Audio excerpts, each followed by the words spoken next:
जय हिंद है। Jharkhand board exam 2026 के क्लास 8 के आज हुए गणित विज्ञान और सामाजिक विज्ञान के बोर्ड एग्जाम का प्रश्न पत्र। और बच्चों, मैं इस वीडियो में आपके विज्ञान के 50 ऑब्जेक्टिव प्रश्नों का आंसर की एक एक करके आपसे छात्रों को बताऊंगा। इसीलिए आप लोग इस वीडियो को शुरू से लेकर के अंत तक जरूर देखिएगा और साथ ही साथ एक एक करके सभी प्रश्नों के उत्तर को मिलाते जाइए कि आपने कितने प्रश्नों का सही जवाब दे करके आया था और कितने प्रश्नों का गलत जवाब दिया था। और दोस्तों, आपका जो विज्ञान यानी कि साइंस का प्रश्न पूछा गया था तो उसका जो सीरियल नंबर था 51 से लेकर के 100 था, जिसमें आपका 51वां प्रश्न पूछा गया था कि बल का प्रयोग किसमें परिवर्तन लाने में किया जाता है। तो बच्चों, इसका जो सही उत्तर होगा आपका ऑप्शन नंबर ये होगा, वस्तु की गति में परिवर्तन लाने के लिए। इसके बाद बच्चों, आपका जो 52वां प्रश्न पूछा गया था वह था कि दो सतहों के बीच संपर्क के कारण कौन सा बल उत्पन्न होता है। तो बच्चों, इसका जो सही उत्तर होगा आपका क्या होगा, इसका सही उत्तर होगा ऑप्शन नंबर सी, घर्षण। इसके बाद बच्चों, हम लोग आगे बढ़े तो आपका जो अगला प्रश्न पूछा गया था कि हमारे चारों ओर के वायु के आवरण को क्या कहते हैं। तो उसको वायुमंडल कहते हैं, जो आपका ऑप्शन नंबर ए में दिया गया था। इसके बाद बच्चों, आपका जो अगला प्रश्न पूछा गया था वह है कि वस्तुएं पृथ्वी को आकर्षित होती है, उसे कौन सा बल कहते हैं। तो उसको कहा जाता है गुरुत्वीय बल, यानी कि ऑप्शन नंबर ये सही है। इसके बाद बच्चों, आपका जो अगला प्रश्न पूछा गया था वह है कि किसी वस्तु पर लगाए गए बल द्वारा क्या बदला नहीं जा सकता है। तो बच्चों, इसका सही उत्तर होगा ऑप्शन नंबर ये, दूरी को नहीं बदला जा सकता है। इसके बाद बच्चों, आपका अगला प्रश्न पूछा गया था कि ज्ञान इंद्रियों में से एक सबसे महत्वपूर्ण ज्ञान इंद्रिय कौन सी है। बच्चों, हम लोगों के शरीर में जो ज्ञान इंद्रियां हैं कुल मिलाकर के 5 है मुख्य, जिसमें हम लोग देखें तो सबसे जो महत्वपूर्ण है वो आपका आंख है, जो ऑप्शन नंबर ये में दिया हुआ है। इसका बच्चों, आपका अगला प्रश्न पूछा गया था वह है कि नेत्र का बाहरी आवरण कैसा होता है। तो नेत्र का जो बाहरी आवरण होता है वह सफेद और कठोर होता है, यानी कि ऑप्शन नंबर सी सही हो जाएगा, ए और बी दोनों। इसका बच्चों, आपका अगला प्रश्न पूछा गया था वह पूछा गया था कि रेटिना किससे बना होता है। तो यह बना होता है अनेक तंत्रिका कोशिकाओं द्वारा, जो आपका ऑप्शन नंबर ए में दिया हुआ है। इसका बच्चों, आपका जो अगला प्रश्न पूछा गया था वह था कि जो पिंड दूसरी वस्तुओं के प्रकाश से चमकते हैं उन्हें क्या कहते हैं। तो बच्चों, इसका सही उत्तर जो होगा आपका जो हम लोग देख रहे हैं 59वां जो प्रश्न पूछा गया है, तो इसका सही उत्तर होगा अदीप्त पिंड, यानी कि ऑप्शन नंबर बी सही होगा। इसके बाद बच्चों, आपका 60वां प्रश्न जो पूछा गया था साइंस में वह कि सामान्य नेत्र के लिए निकट बिंदु की दूरी कितनी होती है। तो 25 सेंटीमीटर होती है, जो आपका ऑप्शन नंबर सी में दिया हुआ था। इसके बाद बच्चों, आपका अगला प्रश्न जो पूछा गया था वह है कि जब श्वेत प्रकाश प्रिज्म से होकर गुजरता है तो प्रिज्म के आधार की ओर प्राप्त रंग होता है कैसा। तो वो होगा आपका ऑप्शन नंबर सी, बैगनी। इसका बच्चों, आपका नेक्स्ट क्वेश्चन पूछा गया था कि उत्तल लेंस के फोकस तथा प्रकाशिक केंद्र के बीच रखी वस्तु का प्रतिबिंब होगा क्या। तो होगा आभासी, बड़ा और सीधा, जो आपका ऑप्शन नंबर ए में दिया हुआ है। इसका बच्चों, आपका जो अगला प्रश्न पूछा गया था वह था कि उस राशि का नाम बताएं जिसका मात्रक न्यूटन है। तो है आपका बल, यानी कि ऑप्शन नंबर बी, बल का जो मात्रक है वो न्यूटन होता है, एन से उसको जो है निर्देशित किया जाता है। इसका दोस्तों, आपका अगला प्रश्न पूछा गया था कि पीतल है, पीतल क्या है। तो यह एक मिश्र धातु, यानी कि ऑप्शन नंबर सी सही है। इसके बाद बच्चों, हम लोग आगे बढ़े तो अगला जो प्रश्न पूछा गया था कि कमरे के ताप पर द्रव अवस्था में रहने वाली धातु कौन है। तो पारा है। इसके बाद बच्चों, हम लोग आगे बढ़े तो आपका अगला प्रश्न पूछा गया था कि धात्विक ऑक्साइड होते हैं, क्या होते हैं। तो वह क्षारीय होते हैं, यानी कि ऑप्शन नंबर बी सही है। इसके बाद बच्चों, आपका नेक्स्ट क्वेश्चन पूछा गया था कि सबसे अधिक सक्रिय धातु कौन है। तो पोटेशियम, यानी कि ऑप्शन नंबर ये सही था। इसके बाद बच्चों, हम लोग आगे बढ़े तो नेक्स्ट क्वेश्चन आपका पूछा गया था कि विद्युत घंटी किस प्रभाव पर कार्य करती है। तो वो होगा आपका चुंबकीय प्रभाव, जो आपका ऑप्शन नंबर सी में दिया हुआ था। इसके बाद बच्चों, आपका अगला प्रश्न पूछा गया था कि विद्युत बल में कौन सी गैस भरी रहती है। तो विद्युत बल में निष्क्रिय गैस भरी रहती है, जो आपको ऑप्शन नंबर सी में दिया गया था। इसके बाद बच्चों, लोग आगे बढ़े तो आपका अगला प्रश्न पूछा गया था कि चुंबकीय क्षेत्र का एसआई मात्रक क्या होता है। तो टेस्ला होता है, यानी कि ऑप्शन नंबर बी सही है। इसके बाद बच्चों, आपका अगला प्रश्न पूछा गया था वह है कि विद्युत चुंबकीय प्रेरण की खोज किसने की थी। तो फेराडे ने की थी, यानी कि ऑप्शन नंबर ये सही है। इसके बाद बच्चों, आपका अगला प्रश्न पूछा गया था कि पृथ्वी का विभव होता है क्या।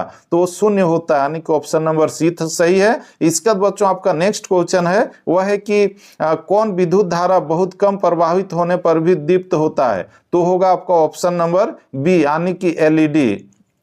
इसका बच्चों हम लोग आगे बढ़ें तो आपका नेक्स्ट क्वेश्चन पूछा गया था कि कौन सी धातुएं विद्युत का चालन करती है, तो होगा आपका जो हम लोग देख रहे हैं तांबा और एल्युमिनियम दोनों, यानी कि इसका सही उत्तर होगा ऑप्शन नंबर सी, ए और बी दोनों।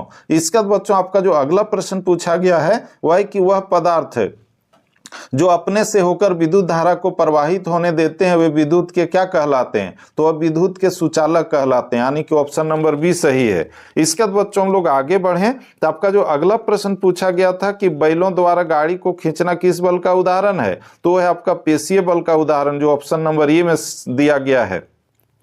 इसके बाद बच्चों आपका अगला प्रश्न पूछा गया था कि दरवाजे को धक्का देने पर कैसा बल लगता है, तो होगा अपकर्षण बल, यानी कि ऑप्शन नंबर ये सही है। इसके बाद बच्चों आपका अगला प्रश्न है वह है कि पृथ्वी की सतह से ऊंचाई के बढ़ने के साथ साथ वायुमंडलीय दाब क्या होगा, तो होगा घटता है, यानी कि ऑप्शन नंबर ये सही है। इसके बाद बच्चों हम लोग आगे बढ़े तो आपका जो अगला प्रश्न पूछा गया वह है कि पौधे व जंतु कहाँ पाए जाते हैं, तो ये पाए जाते हैं आपका जंगल में भी, पानी में भी, आकाश में भी, यानी कि आपका ये जो होगा जंगल में, पानी में, ठीक है। और इसका सही उत्तर हो जाएगा ए और बी दोनों, यानी कि ऑप्शन नंबर डी सही है। इसके बाद बच्चों आपका जो अगला प्रश्न है वह जो पूछा गया था कि प्रति इकाई क्षेत्रफल पर लगने वाले बल को क्या कहते हैं, तो उसको दाब कहते हैं, यानी कि ऑप्शन नंबर बी सही है। इसके बाद बच्चों आपका अगला प्रश्न है वह है कि कोशिकाओं का समूह किसका निर्माण करता है, तो बच्चों इसका सही उत्तर होगा ऑप्शन नंबर सी, उत्तक का। इसके बाद आपका जो नेक्स्ट क्वेश्चन पूछा गया था वह था कि निम्न में से सबसे बड़ी कोशिका किसकी होती है, तो होती है शुतुरमुर्ग का अंडा, यानी कि ऑप्शन नंबर सी सही है। इसके बाद बच्चों हम लोग आगे बढ़े तो आपका अगला प्रश्न पूछा गया था कि कोशिका का क्या अर्थ है, तो कोशिका का अर्थ होता है शुद्धतम जीवित अंश, यानी कि ऑप्शन नंबर ये सही है। इसके बाद बच्चों हम लोग आगे बढ़े तो अगला जो प्रश्न पूछा गया था कि जंतु कोशिका में नहीं पाए जाते हैं क्या, तो प्लास्टिड, यानी कि ऑप्शन नंबर बी नहीं पाया जाता है। इसके बाद बच्चों हम लोग आगे बढ़े माइटोकॉन्ड्रिया ये केंद्रक लाइसोसोम, इसका सही उत्तर वही बी होगा। इसका दोस्तों हम लोग आगे बढ़े तो आपका जो अगला प्रश्न पूछा गया था कि कोशिका कितने प्रकार की होती है, तो 2 प्रकार की होती है। इसका बच्चों हम लोग आगे बढ़े तो आपका जो नेक्स्ट क्वेश्चन पूछा गया था वह है कि सजीव में अनुवांशिक गुणों का वाहक है कौन, तो है आपका option number C, gene. Gene के कारण ही जो अनुवांशिक गुण है वो पिता से पुत्रों में जाता है। इसके बाद बच्चों हम लोग आगे बढ़े तो अगला प्रश्न पूछा गया था कि सूक्ष्म जीव का प्रकार है क्या, तो विषाणु भी है, जीवाणु भी है, कवक भी है, प्रोटोजोआ भी है, यानी कि इसका सही उत्तर होगा ऑप्शन नंबर डी, इनमें से सभी। इसके बाद बच्चों हम लोग आगे बढ़े तो आपका अगला प्रश्न पूछा गया था कि खाद्य परिरक्षण की विधि है क्या, तो है आपका इनमें से सभी, यानी कि ऑप्शन ए, बी और सी तीनों सही था। इसके बाद बच्चों आपका जो नेक्स्ट क्वेश्चन पूछा गया था वह है कि पॉलीथीन पैकेट में आने वाला दूध को खराब होने से बचाने के लिए क्या किया जाता है, तो उसको किया जाता है पाश्चुरीकरण, यानी कि ऑप्शन नंबर बी सही है। इसके बाद बच्चों आपका जो 90 नंबर में जो प्रश्न पूछा गया था वह था कि मानव रोग कौन सा विषाणु के कारण उत्पन्न होता है, तो वो होता है इन्फ्लुएंजा के कारण, यानी कि ऑप्शन नंबर बी सही है। इसके बाद बच्चों आपका नेक्स्ट क्वेश्चन पूछा गया था कि परपोषी की कोशिकाओं के भीतर मौजूद रोगजनक सूक्ष्म जीव किन औषधियों से मर जाते हैं, तो मर जाते हैं प्रतिजैविक द्वारा, यानी कि ऑप्शन नंबर सी सही है। इसके बाद बच्चों आपका जो नेक्स्ट क्वेश्चन पूछा गया था वह है कि पेनिसिलिन प्रतिजैविक की खोज किसने की थी, तो उसकी खोज की थी अलेक्जेंडर फ्लेमिंग ने, यानी कि ऑप्शन नंबर बी सही है। इसके बाद बच्चों हम लोग आगे बढ़े तो आपका अगला प्रश्न पूछा गया था कि निम्न में कौन सा जंतु जरायुज है, तो दोस्तों इसका सही उत्तर होगा ऑप्शन नंबर ये, मनुष्य। इसके बाद आपका नेक्स्ट क्वेश्चन पूछा गया था कि समान स्थितियों में बाह्य निषेचन किसमें होता है, तो ये होता है मेढक में, यानी कि ऑप्शन नंबर ये सही है। इसके बाद बच्चों आपका अगला प्रश्न पूछा गया था कि विरसन द्वारा उत्पन्न उगमज को क्या कहते हैं, तो उसको कहते हैं शुक्राणु, यानी कि ऑप्शन नंबर डी सही है। इसके बाद बच्चों आपका जो अगला प्रश्न पूछा गया था वह है कि अलैंगिक जनन में कितनी जीवों की आवश्यकता होती है, तो उसमें केवल एक जीव की आवश्यकता होती है, यानी कि ऑप्शन नंबर ये सही है।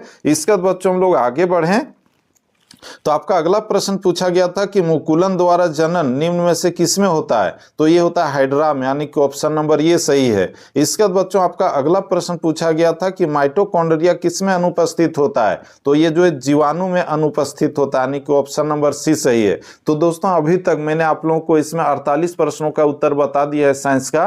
अभी तक आप लोगों का कितना सही गया है आप लोग मिलाते जाइएगा, ठीक है। और दोस्तों नेक्स्ट क्वेश्चन का आंसर आप लोगों को बताऊं इससे पहले एक छोटा सा रिक्वेस्ट है है कि अगर आप लोग चाहते हैं कि क्लास 9 में भी आप लोगों को ठीक इसी तरह से हेल्प करता रहूं, तो आप लोग जो है अभी के अभी इस यूट्यूब चैनल को सब्सक्राइब करके इसके नोटिफिकेशन बेल को प्रेस करके रख लीजिए। तो दोस्तों चलिए हम लोग आगे बढ़ते हैं। आपका जो अगला प्रश्न पूछा गया था साइंस में उसे देखें। तो आपका अगला प्रश्न पूछा गया था कि प्रोकैरियोटिक कोशिका में निम्नलिखित में से कौन सा नहीं होता है। तो होगा आपका ऑप्शन नंबर सी, केंद्रक नहीं होता है। इसके बाद बच्चों हम लोग आगे बढ़ें तो आपका जो अगला प्रश्न और अंतिम प्रश्न पूछा गया था साइंस में वह है कि सेल्यूलोज भीति किसके सेलों में पाई जाती है। तो बच्चों इसका सही उत्तर होगा ऑप्शन नंबर डी, यानी कि पौधे। तो बच्चों इस तरह से अभी तक हम लोगों ने आपका जो साइंस का 50 क्वेश्चन पूछा गया था आज के बोर्ड एग्जाम में, तो उसको एक एक करके सभी को देख लिया है। दोस्तों आप लोगों का 50 में से कितने प्रश्नों का उत्तर सही गया था आप लोग कमेंट करके जरूर बताइएगा। और साथ ही साथ आपका जो बाकी सब्जेक्ट है तो उसके उत्तर को भी यूट्यूब चैनल पर अपलोड कर दिया हूं, उसे भी आप लोग जरूर मिला लीजिएगा। तो दोस्तों हम लोग फिर से मिलते हैं नेक्स्ट वीडियो में, तब तक के लिए जय हिंद, वंदे मातरम, थैंक यू।